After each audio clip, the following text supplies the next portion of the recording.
လှပတဲ့အိမ်တစ်လုံးထက်ပိုရေးကြီးတာကနှစ်ပေါင်းများစွာခိုင်ခန့်နေဖို့ပါပဲ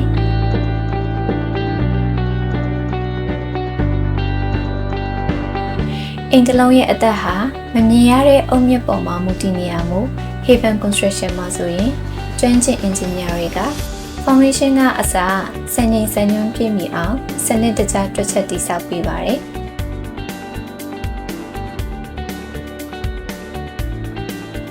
နောင်နာကအထိစိတ်အေးရမယ်ခိုင်မာတဲ့အိမ်တစ်လုံးပိုင်ဆိုင်ဖို့အုံမြစ်ကစားပြီးစနစ်တကျရှိတဲ့ Haven Construction နဲ့အခုပဲဆွေးနွေးတိုင်ပင်လိုက်ပါ